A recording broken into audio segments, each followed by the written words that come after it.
Hey, what's up? This is Gary Hall from Exodus and formerly from Slayer, and I'm here to tell everyone to subscribe to Lamb Chopper on YouTube. Check it out now, Lamb Chopper 678. All the best. Later.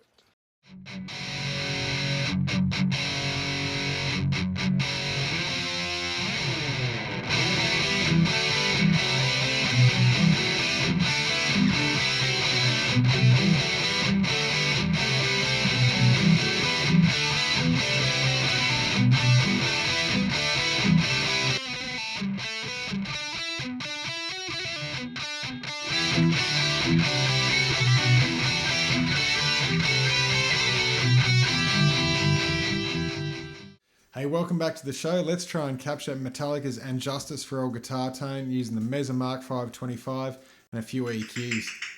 This is probably the most iconic tone in guitar that I could ever think of. It's something that I grew up with, and it's something I measured every other guitar tone against for so many years. I just thought it was the best thing I'd ever heard all through the 90s, and it's probably the hardest tone I've ever tried to capture, and there's just so many elements to it.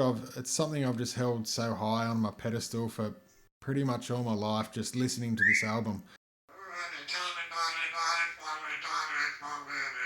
Yeah, this amp is just a headache to try and understand, and as I was getting into it this week and just really trying to strive for this tone, I learned a lot about it, and it's really cool, but don't think of it.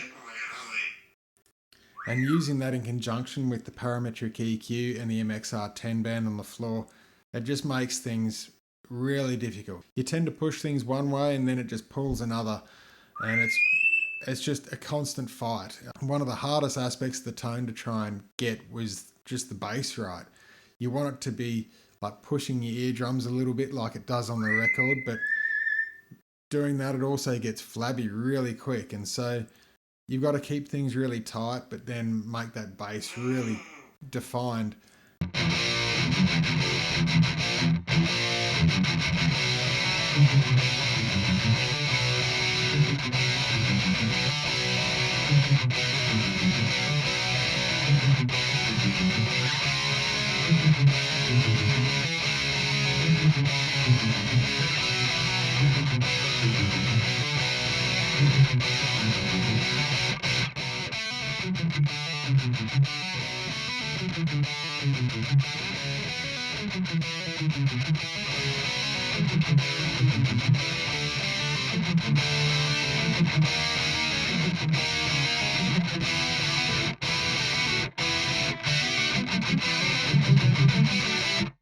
So to start with this tone, it's got that really crunchy defined attack, and to get that, I think the green channel in the crunch mode does that really well. A few things about this amp to try and really understand to help get your head around it. The controls don't really work like they say. Like treble doesn't just do treble and so forth. The treble, once you get to about 12 o'clock, I find it adds gain to the tone. It really does just add like a higher saturation to your tone. And the gain knob itself adds body and volume to the tone as well. It doesn't just add a saturation. So you've really got to use it like almost like a bass EQ at the same time. So you can use the treble and the gain to try and get that sort of shimmer on the top a little tiny bit with your saturation. And if I open up the gain a little bit, you'll see it saturates the bass a lot more and it really thickens things up.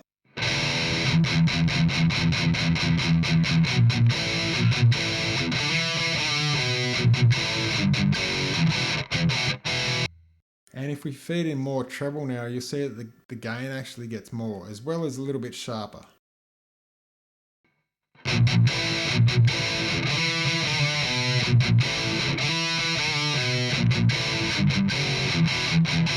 So I find just those two controls, you've really got to be careful the way that you work the amp just with those two.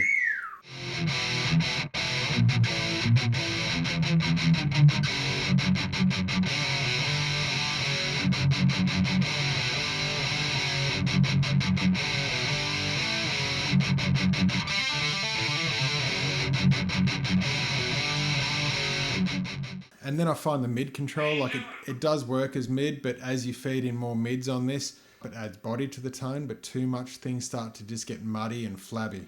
Right now it's on 2 and we'll just turn it up and see what happens.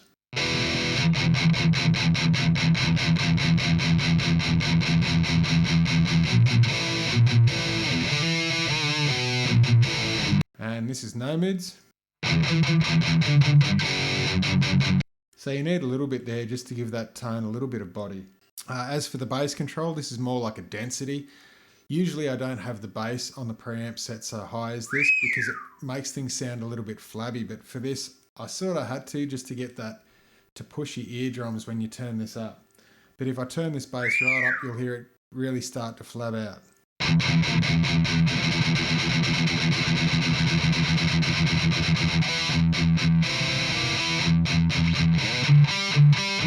The presence on this also works really well with the treble, and you've got to be careful the way that you play those two off. So between the gain, the presence and the treble, you can really affect the tone and change it in the front end, and it's sort of uncontrollable in the output sometimes. So it's difficult in that sense.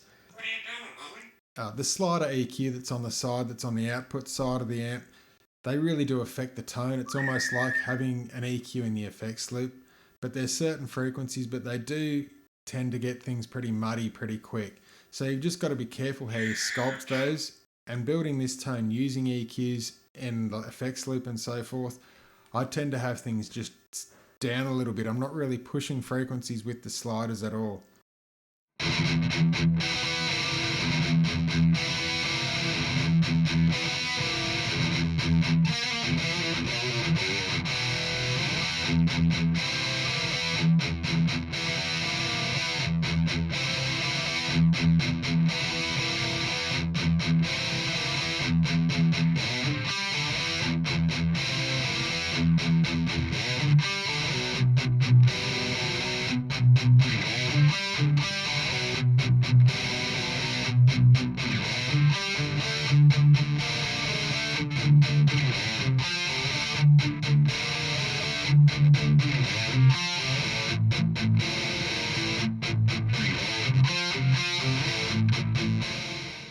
As for capturing this tone, I'm using the SM57 in the Mesa recto in the corner there, just behind the isolation cab. What are you doing? And I'm using the Torpedo 2 Notes Captor X just to attenuate the signal because I've got it fairly loud.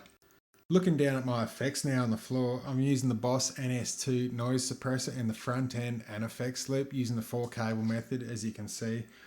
In the front end, I've actually got the Zakk Wylde overdrive. You can use any overdrive for this. And I just find it's got to tighten things up a little bit. I'm not adding any saturation. I'm just really trying to get that tone focused in the front end. And so the gain is right down and the other controls are fairly centered. Good boy, mate. Thanks, mate. You're pretty good too. What are you doing? I'm just talking about the tone, mate.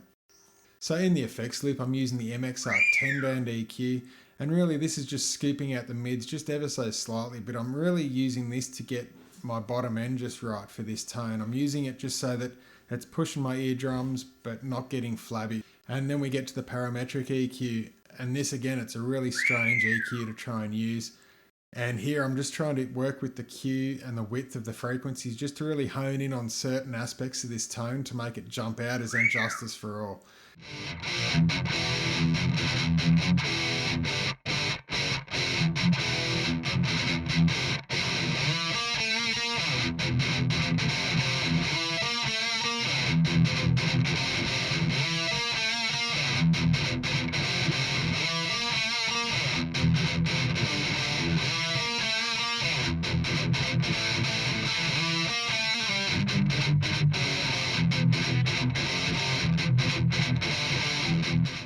And another huge part of this tone is to use a guitar equipped with EMG 81 pickups. And for this, I've just got my old Lamb guitar that's a solid mahogany body, ebony fingerboard, 81 pickups, bone nut. And you can't go too far wrong with that as long as you've got... Good boy, eh? Thanks, mate, yeah. So right now, I'll just show you what the amp sounds like on its own with the noise suppressor in the front end.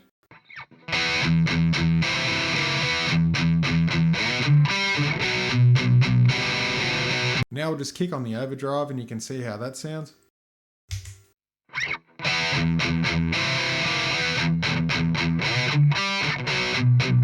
You can hear that just tends to really tighten things and make it crunchier.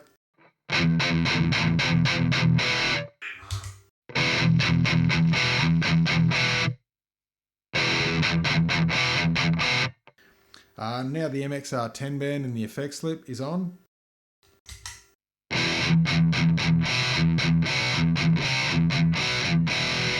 I think just using an EQ as well as the Mark V 25, I think you could really get close to nailing this tone just to be happy at home.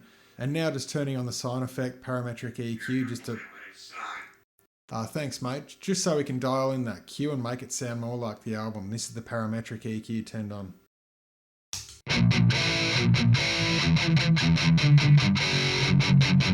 You can hear now how they all just sort of work together, and none of them really stand out as Injustice for All on their own, but you put them all together in the right sequence and that's what you get. So there you have it guys, hope you really enjoyed today. Dust off that Mark V, really give it a crank and just see how you go. It's a really cool amp, you just got to be patient, and hopefully I've given you some ideas, and I'll see you next week.